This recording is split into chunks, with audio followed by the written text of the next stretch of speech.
Está começando o Vozes da Saúde Diálogos Coletivos, um programa produzido e apresentado por estudantes e servidores da FACISA, Faculdade de Ciências da Saúde do Trairi, unidade acadêmica da Universidade Federal do Rio Grande do Norte. Esse projeto é apoiado pela Pró-Reitoria de Extensão, PROEX, e pela Coordenação de Aperfeiçoamento de Pessoal de Nível Superior, CAPES. As opiniões expressas neste programa são de responsabilidade exclusiva do apresentador e dos convidados, não refletindo necessariamente a visão deste canal. Olá pessoal, estamos aqui mais uma vez no Vozes da Saúde e hoje nós vamos falar sobre um tema que, embora ele tenha muita importância no nosso dia a dia, muitas vezes a gente só se debruça sobre ele quando ele não está muito bem, né? Que é o sono e a influência que ele tem no nosso dia a dia.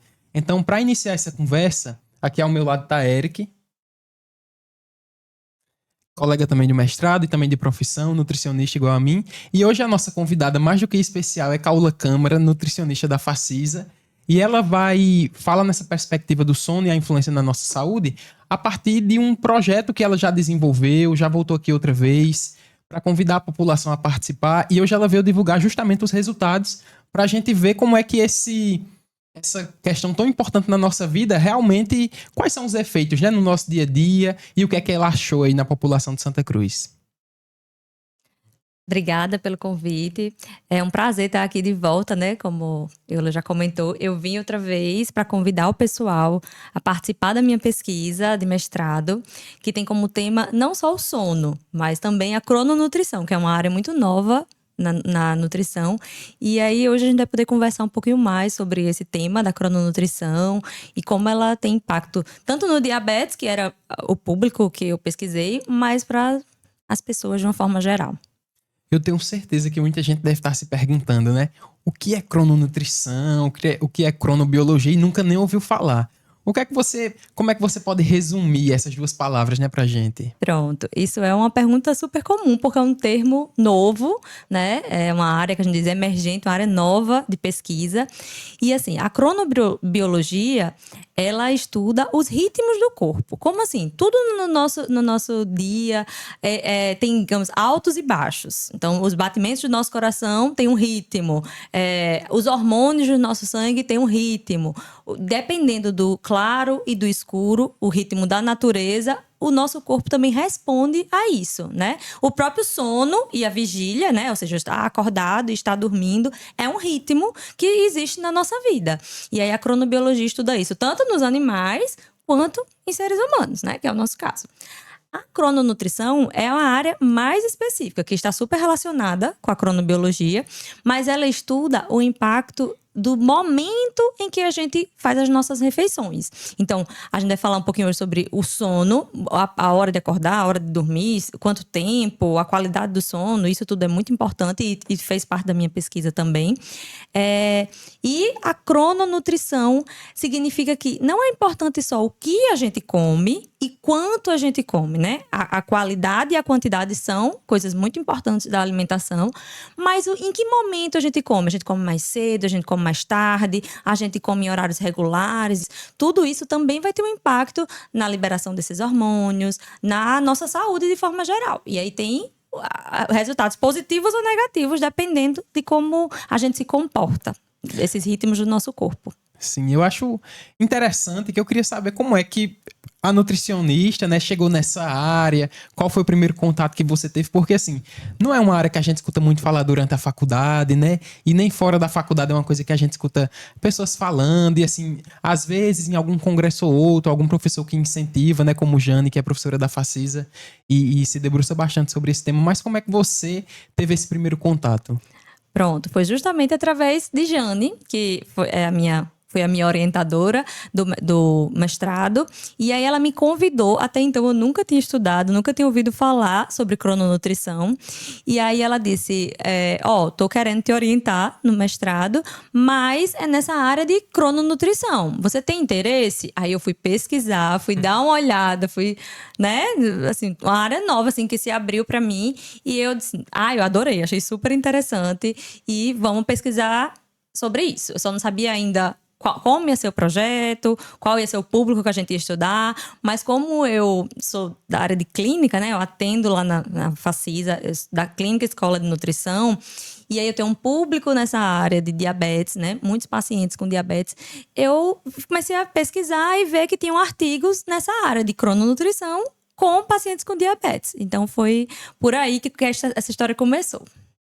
E você falou, né, que o público da sua pesquisa, né, a gente também deu uma lida no seu material, que é o público com diabetes, né, e muita gente associa, né, outros fatores que eu vi que você também trabalha, né, no seu trabalho, outros fatores relacionados à diabetes, né, e os que mais a gente conhece, né, que você falou, o que a gente come, qualidade, quantidade, questões sociodemográficas também, né, que vi, renda, escolaridade, como isso atravessa as pessoas, né, também em relação à presença da diabetes, e gostaria que você introduzisse também, né, como que essa questão dos ritmos da alimentação, dos horários, que também perpassa, né, muitas crenças que a gente tem, né? Eu até anotei algumas crenças aqui que a gente tem relacionadas à alimentação, jejum, o período, como isso afeta em si a diabetes? Você poderia introduzir e ir entrando nesse caminho para a gente? Vamos falar um pouquinho, assim, sobre isso.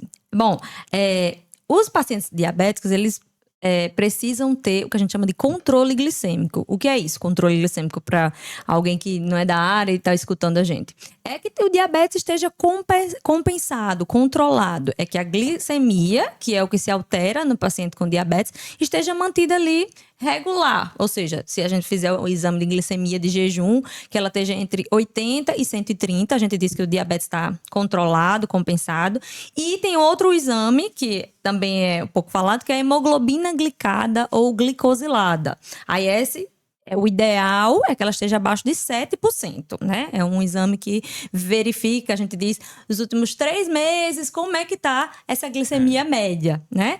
E aí, para que isso aconteça, tem vários fatores que interferem. A gente vê na literatura que tem muita coisa, até o sexo, se é homem ou se é mulher, interfere. Realmente, na minha pesquisa, comprovou que os homens têm um controle glicêmico, ou seja, têm o diabetes mais bagunçado do que as mulheres. E a gente fica, por que será? E aí eu discuto na minha pesquisa que isso tem muito a ver com fatores culturais. Os homens às vezes não procuram tanto a unidade básica de saúde para se cuidar, fazer os exames, controlar a alimentação, ter todos os cuidados que requer para que exista esse controle glicêmico, né? Então, a gente... foi até difícil quando eu fui fazer a pesquisa, porque eu queria incluir tudo, né? Assim, incluir, na verdade, 5 questionários. Era um para avaliar sono, um para avaliar a questão de crononutrição, um para avaliar fatores sociodemográficos. Então, assim, entrou bastante coisa. Atividade física. E ainda teve coisa que ficou de fora, porque senão não ia ser viável, né? Então, a gente conseguiu... pesquisar, entrevistar mais de 80 pessoas, né? No final das contas, ficaram 80 pessoas realmente que participaram e que estavam dentro dos critérios que a gente escolhe na pesquisa.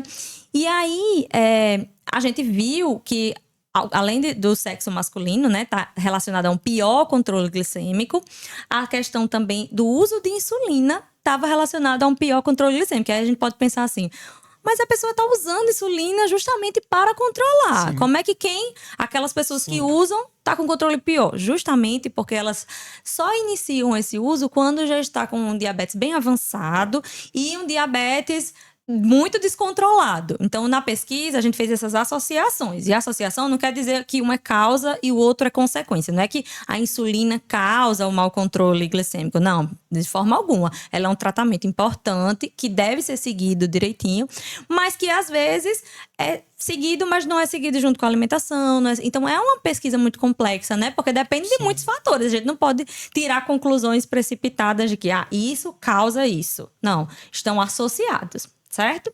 Aí, outra coisa que na minha pesquisa a gente encontrou foi que o comer noturno também está associado a um pior controle glicêmico. Aí, mais uma vez, a gente não está dizendo que é causa, mas que eles estão associados. Ou seja, quem come de madrugada, né, tá dormindo, acorda e vai fazer um lanchinho, uma beliscada, aquela saltada na geladeira. Sim. E isso está associado com um pior controle glicêmico. Pode ser porque a pessoa já está descontrolada e aí esse diabetes descontrolado faz ela ter mais fome e comer nesse horário inusitado, digamos assim. Ou pode ser também porque esse comer noturno não está alinhado, digamos assim, não está ajustado a essa parte da crononutrição, que é o quê?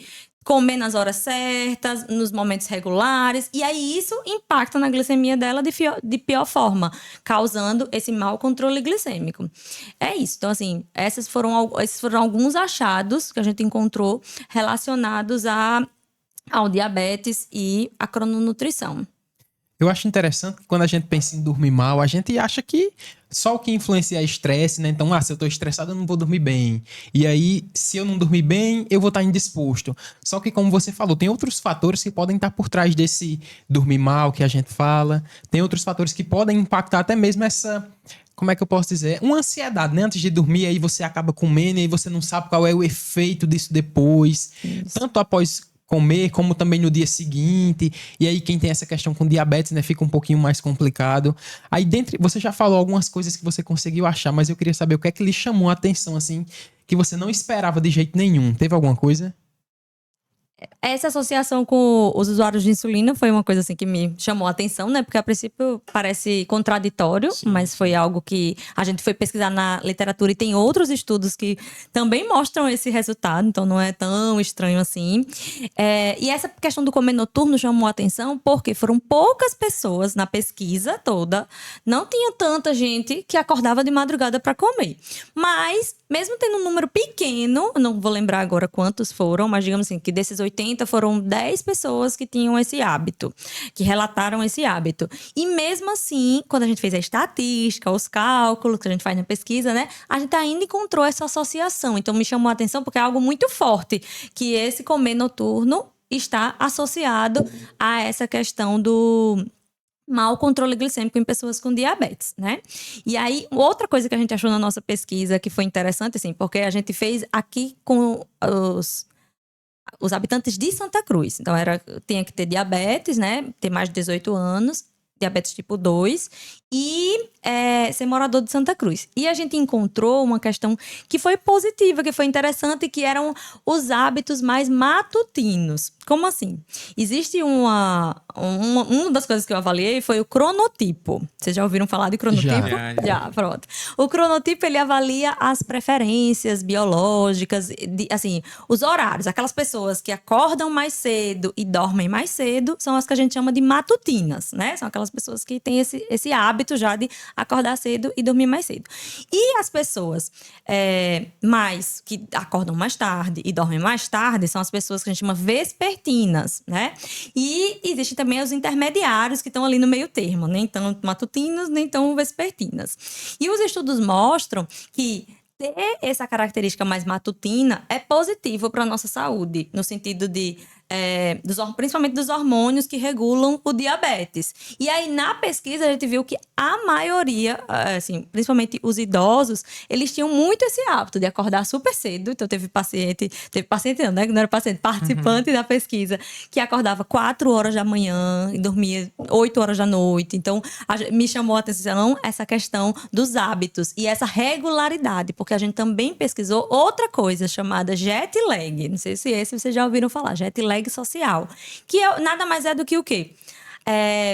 A diferença entre os horários de acordar e de dormir durante a semana, em dias de trabalho ou de estudo, né, de segunda a sexta, geralmente, para a maioria das pessoas, e final de semana. Ou seja, aquelas pessoas que durante a semana eu tenho que trabalhar, tenho que acordar cedo, de 5, 6 horas, e final de semana, já que eu tenho tempo livre, eu acordo 8 horas, 9 horas, 10 horas da manhã. Quanto maior essa diferença nos horários de acordar, maior a gente diz que é o jet lag. E a jet lag social. E aí a gente encontrou aqui em Santa Cruz muita regularidade. Que era o quê? Acordava no mesmo horário, semana e final de semana. Não tinha tanta distinção. E aí a gente associou isso aos hábitos de uma cidade não tão urbana, né? Não tão urbanizada, uma cidade mais interiorana. E a nossa população, a maioria eram de aposentados, donas de casa, que não tinham essa necessidade social imposta de ter que acordar para fazer alguma tarefa, assim, social, né? atividades de trabalho ou de estudo. E aí isso chamou a atenção positivamente e a gente acha que pode até ter interferido nos resultados da pesquisa essa característica muito homogênea, todo mundo muito igual, digamos assim, no porque é sentido uma de... vida parecida, né? todo mundo tem... A maioria, né? Lógico que tinham algumas pessoas que tinham hábitos diferentes e que foram avaliadas também. Mas a maioria tinham esses hábitos bem regulares, o que é positivo para a nossa saúde. A gente deve evitar essa distinção tão grande. Então, se acorda sempre cedo de segunda a sexta, o recomendado, digamos assim, pelos estudos, é que procure não acordar tão tarde no final de semana. Tente manter ali mais ou menos o mesmo horário ou parecido. Porque geralmente a sexta é aquele dia que todo mundo se joga, né? Vai dormir quase de madrugada. Pois é. Aí isso não... na perspectiva de saúde e de controle glicêmico principalmente, não é tão interessante. E só uma dúvida, né, que você falou sobre a questão do cronotipo, se a pessoa é matutina, vespertina, falou um pouquinho sobre característica do público da pesquisa, me veio uma curiosidade, assim, se você conseguir encontrar no seu trabalho ou durante as pesquisas dos trabalhadores noturnos, né, pessoas que trabalham à noite e descansam durante o dia, se isso tem algum impacto, se representou algo na sua pesquisa? Na minha pesquisa não representou porque eles eram excluídos da minha pesquisa, justamente para não interferir nos resultados. Como é um público muito específico, a gente não incluiu eles na pesquisa. Então, a gente convidava para pesquisa se tinha diabetes e aí a gente conferia. Não podia entrar paciente que trabalhava à noite ou em turnos alternados, plantão. Que é praticamente o inverso, né? Enquanto tem gente muito regular... A literatura, as pesquisas científicas já mostram muito que esses trabalhadores têm impactos. Eles têm mais tendência a... Podem até desenvolver diabetes e eles geralmente está associado ao aumento de peso, ao aumento da circunferência abdominal, ou seja, ao aumento de gordura nessa região. Então, é uma coisa assim que é muito estudada e aí, quando fazem pesquisa com esse público, só com esse público, às vezes né? Pega só o público que trabalha embarcado, só o público que trabalha em hospital, em regime de plantão noturno, para avaliar o impacto. E isso já é bem determinado na literatura, que tem muito impacto, porque tem essa alternância, né, da hora de dormir, da hora de acordar, das horas de alimentação, é tudo muito irregular e isso tem um impacto negativo na saúde. Eu fiquei com uma dúvida, porque você falou dessas interferências, né? Sim. Aí a gente sempre escuta aquela história, não, de noite eu não quero comer nada. De noite eu quero tomar só um café, né? Tem gente que um café com bolacha, ou então, não, de noite só uma sopinha mais magra. Aí, o que é que você conseguiu ver? A alimentação realmente interfere? Como é que você viu essa associação? Tem muita gente que tem o hábito de pular essa refeição na sua pesquisa, como foi? A gente não avaliou, foi até uma coisa assim, que foi uma limitação da nossa pesquisa, a gente não avaliou a qualidade e a quantidade do que eles comiam. Então, assim, era uma coisa que eu queria incluir, mas que não deu para incluir, porque avaliar o consumo alimentar é um trabalhão, né?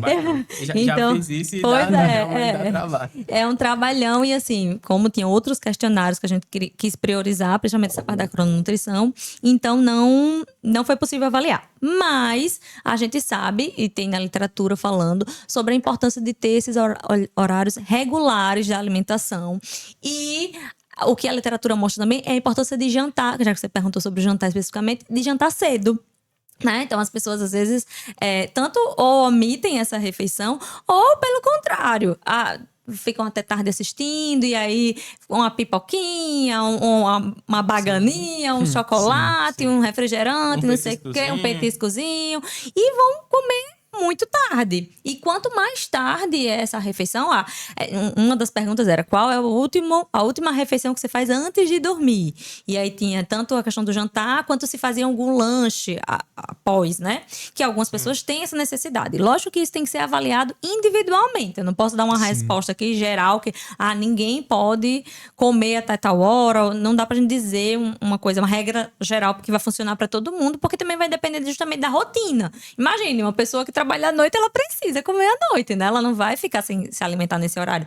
Ou uma pessoa que tem um ritmo específico. Mas, em geral, as pesquisas mostram que quanto mais cedo essa última refeição, ou seja, essa janela entre a última refeição e a hora de dormir, é importante que seja um pouco mais longa. Não é interessante comer e dormir. E aí, isso também, até para quem tem refluxo, para quem tem algumas condições gástricas, também já é bem recomendado na literatura que não é interessante comer e deitar, porque o risco de refluxo é maior, né? Já puxando aí para outra questão que também é importante. E que pode atrapalhar a qualidade do sono, porque senão pode ter engasgo, aquela sensação bem ruim de refluxo durante a noite.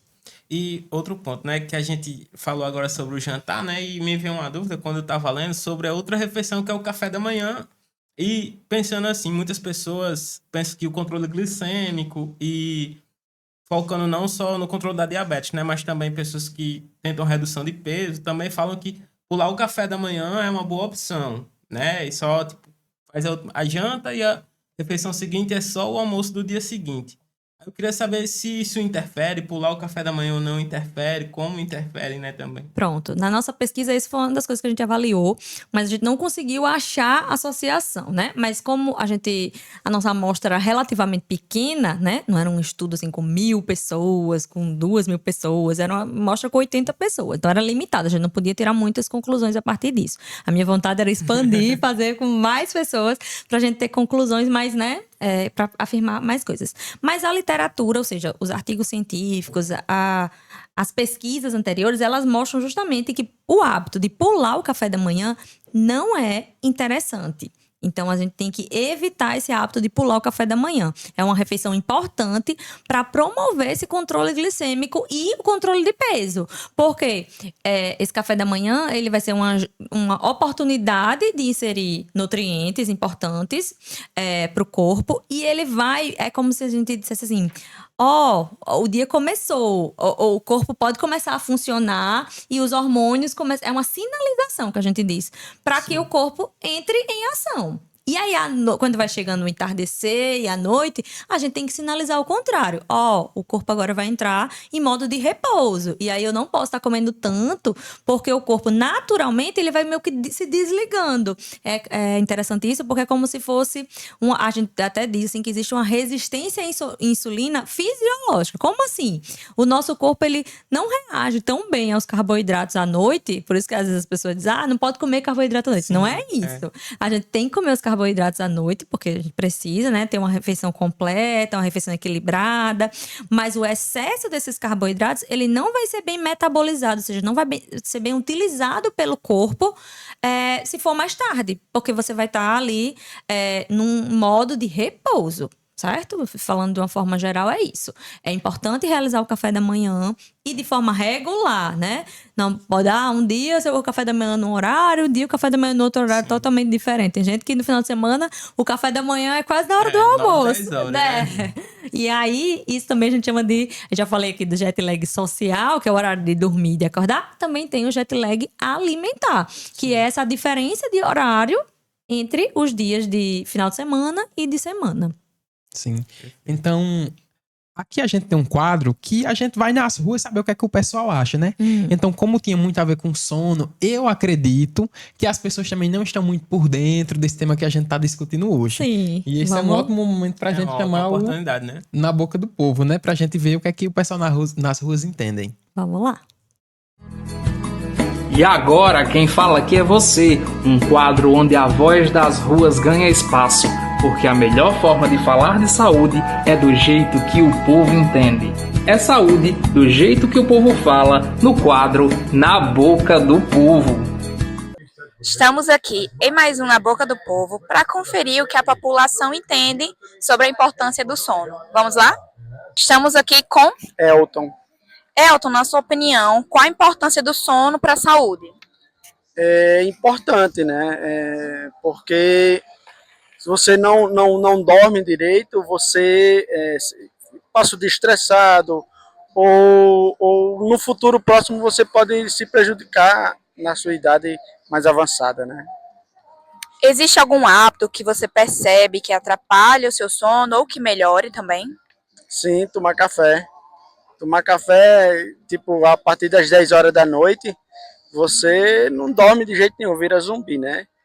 E o que melhora é, normalmente eu tô tomando um remédio chamado, esqueci agora o nome, mas é só para relaxar, tipo um relaxante muscular, que eu tomo e durmo bem relaxado. Nada que venha a prejudicar a sua saúde. Você percebe alguma relação entre a qualidade do sono e a disposição ao longo do dia? Sim, você dormindo bem, tipo, suas 8 horas normais, né? Você tem o dia para aproveitar, vamos se dizer o quê? Com mais disposição, né? Na verdade. É isso. Eu acho que você dormir bem, você aproveita mais. Estamos aqui com Vitória. Vitória. Na sua opinião, qual a importância do sono para a saúde da gente? Mulher, é muito importante. O sono, eu acho que não tem coisa mais importante que o sono, né? Uma noite de sono que você não dorme, você não recupera ela nunca mais. Eu acho que o sono é muito importante para a saúde. Existe algum hábito que você percebe que atrapalha ou que melhora o sono? Mulher, o que atrapalha muito é a internet, né? Telefone celular, até mesmo para os adultos, as crianças também, adolescente, atrapalha muito. E algo que melhora? Melhor é você dormir cedo, sabe? Melhora muito, viu? Não ter preocupações, que é difícil não ter, né? Mas é isso. Você percebe alguma relação entre a qualidade do sono, né? Uma noite bem dormida e a disposição no dia seguinte? Lógico, mulher. A Maria, olha, você dormir uma noite de sono tranquila, sabe? Que você não tenha perturbação nenhuma, no outro dia você tá pronta para tudo. Agora você não dormiu à noite, aí você no outro dia você tá só o bagaço. Verdade. Não faz nada, viu? Tiro por mim, viu? Porque a pessoa, outra coisa também, você luta com o idoso, né? Você perde muito sono. Isso, a Maria, isso atrapalha demais. Não vai dizer que atrapalha que está cuidando do ente querido da pessoa, né? É o pai, a mãe, mas que o sono, numa noite não dormida, Ave Maria, perturba demais. No outro dia você começa só o bagaço. E a boca do povo falou. E agora nós vamos voltar para a mesa para saber o que o pessoal tem para comentar sobre esse assunto. Vamos lá? Então, como a gente viu, né, eu imaginei até que não iam ter muitas relações, né? Mas a gente viu algumas pessoas falando da alimentação, falando do hábito de tomar café, também teve a questão do uso de telas. Eu queria saber de você como é que você percebeu isso na sua pesquisa. Pois é, a gente também não conseguiu associar isso na nossa pesquisa, mas a literatura também traz muito isso da questão evitar bebidas com cafeína para melhorar essa qualidade do sono. E tem muita gente que diz assim, não, eu tomo café, mas não atrapalha meu sono. Só que às vezes não é um sono de qualidade. A pessoa dorme, né, não tem dificuldade para adormecer, mas às vezes desperta muito ao longo da noite, às vezes acorda cansado. Então é interessante, eu adorei que ele mencionou essa questão do café, mas não é que a gente deva deixar de tomar café depois de 10 horas da noite, tem que começar um pouquinho antes. A gente precisa, assim, eu geralmente dou a dica para os meus pacientes que começou a anoitecer, a gente já evita o café. Para algumas pessoas mais sensíveis, que demoram mais para metabolizar essa cafeína, pode ser até mais cedo, até 3 horas da tarde pode tomar café, depois disso evitar, para não atrapalhar a qualidade do sono. E aí, em contrapartida, a gente também pode utilizar dos chás, né, que são muito famosos. Um chazinho para dormir. E realmente, alguns chás têm essa propriedade calmante. Chás como camomila, erva cidreira, mulungu, passiflora, que é o maracujá. E a gente pode associar com maracujá, né, que é a fruta, fazer um suco. Às vezes a gente faz um suchá. Faz o chá de alguma dessas ervas e usa esse chá para fazer um suco, né? Para algumas pessoas que não têm muito hábito de chá, aí pode fazer essa preparação. Também chá também não é milagre, não é remédio para dormir. Tem gente que acha que vai tomar um chá agora e apaga, né? Não, se você tem dificuldade para adormecer, tem um sono que não tá muito legal, pode adotar o hábito de tomar um chazinho a partir das 5 horas da tarde e tem que ser persistente, tomar durante vários dias seguidos para você observando se você vai ter melhoras ou não, certo? E aí tem gente que toma o chá, mas aí toma o chá e fica no celular. Toma o chá e fica tendo estímulo, né? Toma o chá, mas o chá tá sempre acompanhado de alguma bolachinha. Pois Só é. que aí essa bolachinha às vezes vai virando uma pipoca, que vira um doce. E a pessoa uma fica coisa naquele puxa a ciclo, outra. né? Aí tem que ter cuidado, porque a gente já viu aqui, já comentamos que esse comer tarde da noite não é interessante para a questão do nosso metabolismo, né? Tanto para a questão de ganho de peso, quanto para a questão de controle da glicemia, da glicose, do açúcar no sangue. E essa questão das telas que o pessoal na rua comentou, e você também puxou aqui para assunto, realmente tem se estudado e visto essa questão da luz artificial, como ela interfere nos nossos hábitos de sono, na nossa qualidade do sono. Hoje em dia a gente está muito exposto à tela, seja a televisão, seja o celular, seja o computador.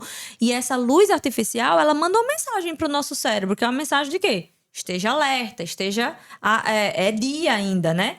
E aí a gente tem esse problema, essa dificuldade de sono, seja na qualidade ou na duração, que são 2 aspectos muito importantes que a gente tem que ter, né? Ok? E aí a gente precisa fazer o que a gente chama de higiene do sono. O que é isso? É justamente evitar essa exposição a muita luz artificial após o anoitecer, né? Então, em casa, tentar diminuir a exposição, se tivesse um abajurzinho, uma luzinha mais indireta, uma luzinha mais amarela, para evitar as luzes muito brancas, muito azuladas, porque essas são as que mais estimulam o nosso cérebro. E aí, tentar trocar os hábitos de ficar no celular, passando a tela, assistindo vários vídeos, por outros hábitos, como a leitura, como conversar com alguém, ouvir uma música, fazer outras coisas que sejam um tricô, sei lá, um crochê, alguma coisa que seja mais relaxante, mais calmante, e junto com um chazinho é uma ótima pedida para quem tem problemas com sono. E só outro ponto, né, que a gente viu num dos vídeos, né, que se falando dessa questão também, né, que serve como apoio ao sono, eu queria saber a questão dos remédios, né, que hoje em dia, com muitos casos de dificuldade para dormir, insônia crônica, pessoas que têm muita dificuldade acabam apelando para os remédios, né, e de vários tipos, né, relaxantes, indutores do sono, realmente, e se isso é efetivo realmente para uma boa qualidade de sono ou não. Isso pode ser uma armadilha, né? Pode ser uma coisa que você começa a utilizar, começa a perceber, melhora, mas isso pode causar um certo vício, digamos assim, na linguagem popular, porque aí o seu sono só vai acontecer se tiver essa questão medicamentosa, e não é interessante. O ideal sempre é a gente tentar essas técnicas não medicamentosas, como a higiene do sono, chás, evitar a cafeína, evitar coisas que te deixem muito... A gente nem sempre tem como evitar as preocupações, né? Como a participante na rua falou. E aí a gente tem que tentar essas outras técnicas, e em casos mais graves de realmente distúrbios do sono, que sejam avaliados pelo médico, pelo profissional de saúde, para que veja a necessidade realmente de utilizar uma medicação. Algumas pessoas realmente precisam dessa medicação e ela vai ser uma aliada no tratamento da insônia ou de outros problemas de sono, mas não é a nossa primeira arma, digamos assim. Temos outras antes de chegar nesse ponto. Durante esse contato, né, que você teve com as pessoas que participaram, você conseguiu identificar alguns mitos? Porque a gente acabou de vir de um quadro para que entendia o que é que o pessoal fala na rua, né? O que cada um entende, o que foi aprendendo. Aí eu fiquei na dúvida, será que ela viu algum mito, alguma coisa que o pessoal fala, mas não é tão bem assim? Deixa eu lembrar aqui alguma coisa. Eu acho que um deles é que só o remédio já resolve, né? No caso da diabetes. É verdade. Tem gente que acha que começa a tomar insulina e se confia nisso, né? Se confia só nisso. A gente vê muito que, não só no diabetes, mas em outras doenças, que às vezes esse remédio, ele vira uma salvação, que não é bem assim, né? A gente sabe que o tratamento para o diabetes e para outras doenças crônicas é um tratamento multidisciplinar, é um tratamento que envolve várias questões. A ansiedade está ali associada, então técnicas de relaxamento vão ajudar, a questão da alimentação, o exercício físico, que é um aliado tanto no controle do diabetes quanto na melhoria do sono, da qualidade do sono, né? E uma coisa interessante que eu não comentei, mas que eu acho que vale a pena a gente falar, é que é muito importante, se a gente fala sobre evitar a exposição à luz artificial, mas é importante, principalmente no período da manhã, se expor ao sol, se expor à luz natural, porque isso vai mandar a mensagem certa para o seu cérebro para alinhar a nosso metabolismo com a luz do dia. Então, a gente vai ajudar tanto no controle da glicemia quanto na questão do sono. Então, acho que é uma coisa bem interessante. Perfeito. E aí eu queria saber, assim, após, né, fazer essa pesquisa, ver esses dados, estudar um pouquinho mais, o que é que você traz, assim, assim para o nosso dia a dia, né, para a população de Santa Cruz, já que a sua pesquisa ela foi conduzida aqui? Eu acho que o que a gente tem que reforçar é esse hábito regular das pessoas dormirem cedo e acordar cedo. Isso é uma coisa que nem todo mundo pratica, mas que quem tem esse hábito que permaneça, né? E que essa regularidade também vá para a área da alimentação. Acorda cedo, come cedo e parar de comer cedo, né? Essa regularidade tanto no sono quanto Uma coisa que eu não comentei, mas que às vezes tem um mito, assim, que ele até comentou, um dos participantes comentou, que era das 8 horas de sono, esse número mágico, 8 horas, né? Nem todo mundo precisa de 8 horas de sono.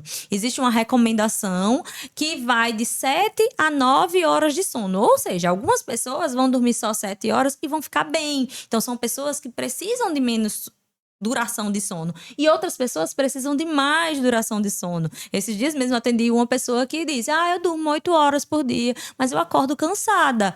E aí isso pode ter a ver com duas coisas. Ou a necessidade de sono dela é maior do que as 8 horas, né? Ela precisa dormir mais e a gente tem que ter essa autoavaliação.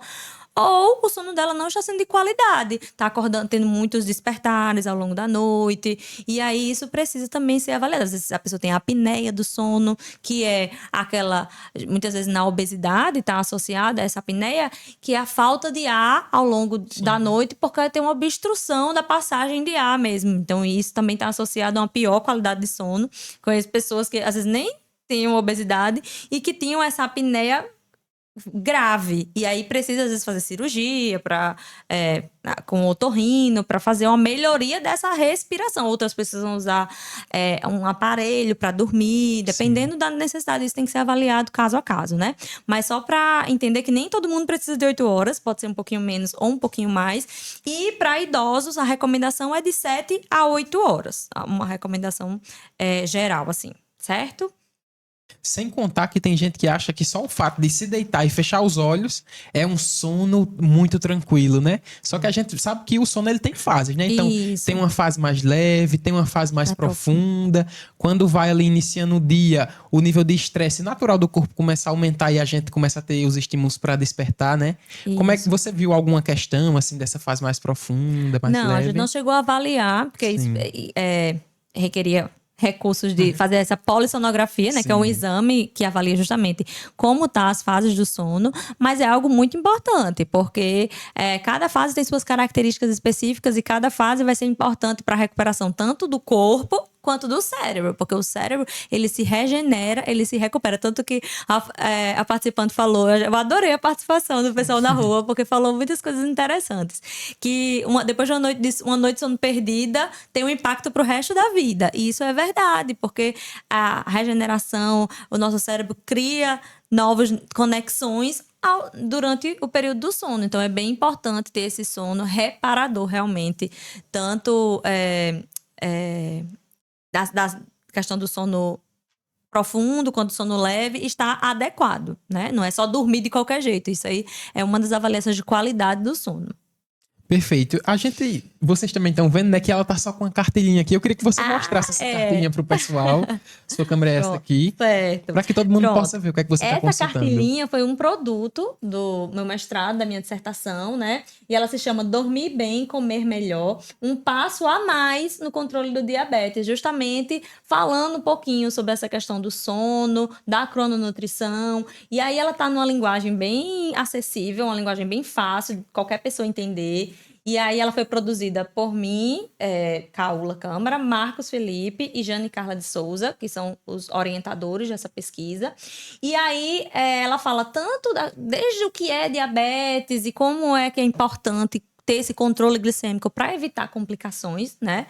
Porque todo mundo já ouviu falar, alguém tinha diabetes e ficou sem enxergar, alguém tinha diabetes e precisou amputar um pé, alguém tem diabetes e precisou fazer hemodiálise. O que é isso? Todo mundo que tem diabetes vai ter isso? Não. Essas são complicações que acontecem por mau controle glicêmico, ou seja, tá com diabetes sempre alto, sempre bagunçado. Então, não é porque você tem diabetes que o seu nível de glicemia, sua hemoglobina glicada, que a gente já falou aqui no iniciozinho do vídeo, vai estar sempre alto. Não, ele pode estar controlado. E isso depende do uso da medicação correta, tá sempre indo ao médico para conferir se precisa de ajuste nessa medicação, da alimentação adequada, de preferência acompanhado por um nutricionista que dê as orientações necessárias e atividade física. Esses são, digamos assim, os elementos básicos, né, desse acompanhamento. Mas também tem a questão psicológica, tem várias coisas que são importantes para controlar esse diabetes e não chegar a esse nível. Então, vai ter pessoas que vão ter diabetes e em nenhum momento vai desenvolver essas complicações, né? Então, vai ter uma vida praticamente normal ali, seguindo as recomendações médicas e da equipe de saúde, certo? Então, essa posso disponibilizar para o pessoal que tiver interesse. Essa cartilhazinha tem até um caça-palavras, tá bem legal, assim, para ver se as pessoas entenderam esses conceitos que são muito novos, né? E ajudar as pessoas a ter uma qualidade de vida melhor a partir da alimentação e do sono, que são os dois assuntos chaves aqui trabalhados nessa cartilha. Perfeito. Então a gente coloca um link, né, na descrição do vídeo, aí o pessoal que está assistindo vai poder ter acesso. Agora a gente diz que aqui a hora não passa, né? Ela voa, a gente já tá se encaminhando pro finalzinho do programa. Aí eu deixo aberto para você fazer mais alguma ressalva de algum resultado que você tenha achado, alguma outra coisa que você acha interessante, né? Para a população, realmente. Pronto, eu acho que deu pra gente conversar bastante. Sim, sem dúvida. Muito bacana. Eu achei ótimo. Espero que as pessoas tenham entendido, assim, um assunto novo, mas despertado interesse por ele, né? E ter mais esses cuidados em tentar, o que a gente diz é sincronizar o ritmo lá de fora, né? O ritmo ambiental, ou seja, essa questão do claro, do escuro, com os ritmos internos, que é com o nosso metabolismo, como o nosso corpo funciona. Então, tentar retomar esses hábitos dos nossos avós, dos nossos de estar mais ligado com a natureza, né? E aí isso pode ser com hábitos fáceis, que não custam nada, né? Porque é essa questão, mas eu durmo muito tarde e acordo muito tarde. Mas você pode tentar ir fazendo isso aos poucos, tentando melhorar, fazendo essa higiene do sono que a gente conversou aqui, tentando dormir um pouco mais cedo para, consequentemente, acordar um pouco mais cedo, ter regularidade nos horários de comer e de se alimentar e de dormir, né? Essa questão do sono e da alimentação, elas têm que estar equilibradas. Evitar comer tarde da noite, principalmente de madrugada, né? Depois que já dormiu, evitar esse comer noturno, que a gente viu que é uma associação. E ter esses cuidados mesmo de fazer o acompanhamento na sua unidade básica, né? Se tem diabetes ou se não tem diabetes, investigar, porque às vezes as pessoas têm essas complicações porque nunca se cuidaram, né? Nunca fizeram um exame para saber como é que tá a glicemia. E aí, como é que vai descobrir que tem diabetes e como é que vai fazer esse acompanhamento se nem teve esse primeiro momento, né? Então, esses são os cuidados que eu gostaria que todo mundo aqui tivesse com a própria saúde ou com alguém conhecido. E agradecer o convite para participar do programa. Foi muito interessante e estou à disposição de quem quiser me procurar, tirar dúvidas. É um maior prazer. Perfeito, então eu agradeço, né? A gente com certeza agradece, foi muito importante. Até pra gente que é da área, né? Sempre traz coisas novas e isso é muito bom. Imagino que foi muito proveitoso também, né? Pra quem tá assistindo também, a gente agradece, né? Realmente a participação e a disponibilidade, né? De vir participar com a gente. Foi um prazer. Sem dúvida foi uma aula, né? Até pra gente que é da área, muitas vezes não tem muita familiaridade. Então agradeço mais uma vez por ter vindo. Agradeço também ao pessoal que tá nos assistindo, né? Pela companhia. Agradeço a Eric e a Lauren que tá por trás das câmeras, viabilizando todo esse jogo de câmeras incrível aqui. E eu queria convidar você que tá em casa nos assistindo para que semana que vem possa estar aqui novamente e continuar nos acompanhando, né? Você sabe que saúde coletiva em alto nível, só aqui.